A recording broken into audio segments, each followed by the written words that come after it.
बाबा आप रुक जाइए, मौसम बहुत ज्यादा खराब है। मुझे तो समझ नहीं आ रहा, ये दिन पर दिन मौसम खराब होता जा रहा है। अगर ऐसे ही चलता रहा तो मजदूरी नहीं कर पाऊंगा और घर में खाने को एक दाना तक नहीं आ पाएगा। तभी बहुत तेज आंधी तूफान चलता है। अरे देखो जरा देखो, कितनी तेज तूफान चल रहा है। अरे महेश बेटा, तू झोपड़ी के ऊपर तिरपाल तो लगा कर आया था ना? हाँ बाबा, लगा दी थी तिरपाल। और उसके ऊपर तूने ईंटें रखी थी या नहीं? बाबा ईंट रखना तो मैं भूल गया। महेश के इतना कहते ही झोपड़ी के अंदर बारिश की वजह से पानी टपकना शुरू हो जाता है। हे भगवान महेश, तूने ये क्या किया? तुझे मैंने कहा था बारिश और तूफान तेज है, तुझे ईंटें रख देनी चाहिए थी। मुझे लग रहा है कि तिरपाल उड़ गई।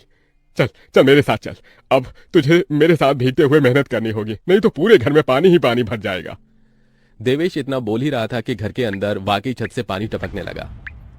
हाँ पिताजी, आप सही कह रहे हो, चलो चलते हैं जल्दी से।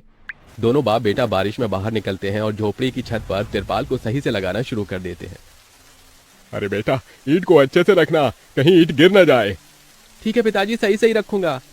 महेश इतना कहकर अच्छे से ईंट से तिरपाल को दबाने लगता है, जिससे छत ढक जाती है और झोपड़ी में पानी टपकना बंद हो जाता है। लेकिन इसी के चलते हुए बेचारे दोनों के दोनों बहुत बुरी तरह भीग जाते हैं। अरे चलो बेटा, बहुत ठंड हो रही है, बाहर घर में चलते हैं। चलो, बरसात में मौसम बिल्कुल ठंडा हो गया है। हाँ पिताजी, आपने बिल्कुल सही कहा, चलिए। जब दोनों बाप बेटा घर के अंदर आ जाते हैं तो मेघा उन्हें सूखा कपड़ा देती है और अपना शरीर पोंछने के लिए कहती है। आप लोग अपना शरीर पोंछ लो और सूखे कपड़े पहन लो, नहीं तो ठंड लग सकती है। मेघा के दिए हुए कपड़े दोनों पहन लेते हैं। तभी बीमार शकुंतला बिस्तर पर पड़ी हुई मेघा से कहती है, अरे बेटी, तूने खाने के लिए कुछ बनाया नहीं? माँ, मैं बारिश के रुकने का इंतजार कर रही हूँ। घर के अंदर खाना कैसे बनाऊंगी? सारे में धुआं ही धुआं हो जाएगा। मेरी दवाई का समय हो गया है और मुझे भूख भी लग रही है।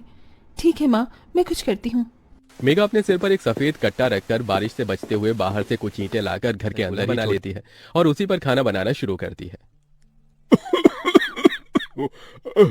अरे बेटी, पूरे घर में धुआं ही धुआं हो गया है। पिताजी, खाना बनाना भी तो बहुत जरूरी था। मेघा जैसे तैसे करके जल्दी जल्दी खाना बना लेती है। वो खाने में नमक मिर्च वाले चावल ही बना पाती है। माँ, माँ उठो, ये लोग खाना खा लो। शकुंतला मेघा के हाथों से खाना खाती है। शकुंतला के पूरे शरीर को पैरालाइज हुआ था, जिसके कारण ना तो वो हिल सकती थी और ना ही वो उठ सकती थी। मेरी प्यारी बेटी, इतनी कम उम्र में तेरे ऊपर कितनी जिम्मेदारी आ गई। हम गरीबों का कुछ नहीं हो सकता है। इस गरीब झोपड़ी के अंदर हम कैसे कैसे दिन देखते हैं। कोई बात नहीं माँ, बच्चे समय के अनुसार बड़े होते हैं, लेकिन मैं समय से पहले बड़ी हो गई हूँ। आपको तो खुश होना चाहिए।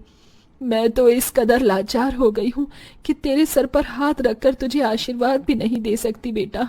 शकुंतला की आंखों से आंसू निकल रहे थे। मेघा उसके आंसू पोंछकर अपनी मां को हौसला देती है, जिसके बाद वो अपने भाई और पिता के साथ बैठकर खाना खाती है। बारिश होती ही रहती है, लेकिन बारिश रुकने का नाम ही नहीं लेती। खाना खाकर वो सभी सो जाते हैं। आधी रात के समय जिस तरफ शकुंतला का बिस्तर होता है, वहां पर पानी टपकना शुरू हो जाता है। अरे ये क्या, पानी टपक रहा है। मेघा, मेघा, लगता है सो गई। अब मैं क्या करूं? ये पानी तो धीरे धीरे टपकता ही जा रहा है। शकुंतला रात भर अपने ऊपर टपकते हुए पानी को ऐसे ही झेलती रहती है, जिसकी वजह से सुबह तक उसके पूरे शरीर में बुखार फैल जाता है। अरे अरे ये क्या माँ, आपको तो बहुत ही बुखार हो गया है। रात भर ये झोपड़ी की छत टपकती ही रही। मैंने तुम्हें उठाने की कोशिश की, लेकिन तुम्हारे तक आवाज नहीं गई। ये सुनकर मेघा को बहुत अफसोस होता है। वो सूखे कपड़ों पर अपनी माँ को सहारा लगाकर लिटा देती है और उनके कपड़े भी बदल देती है। लेकिन तभी अचानक से गांव में बाढ़ आ जाती है। अरे अरे ये क्या हो, यहाँ तो पानी भर रहा है। अरे लगता है गांव में बाढ़ आ गई है। अरे हम लोग क्या करें? अरे बेटा महेश, अरे भाई, अपनी माँ को कंधे पर उठा, नहीं तो हम सभी बह जाएंगे। अरे पानी में कोई जुगाड़ करता हूँ बेटा। देवेश फौरन घर के बाहर जाता है। जहां वो आसपास देखता है, उसे एक रेडी दिखाई देती है। देवेश उसे लेकर आता है, जिस पर शकुंतला को लिटा देता है। अरे चारों तरफ पानी पानी हो रहा है, हमें अब यहाँ से जाना होगा, नहीं तो पानी में हम डूब जाएंगे। तभी अचानक से उनकी झोपड़ी पानी में डूबकर बह जाती है। हमारी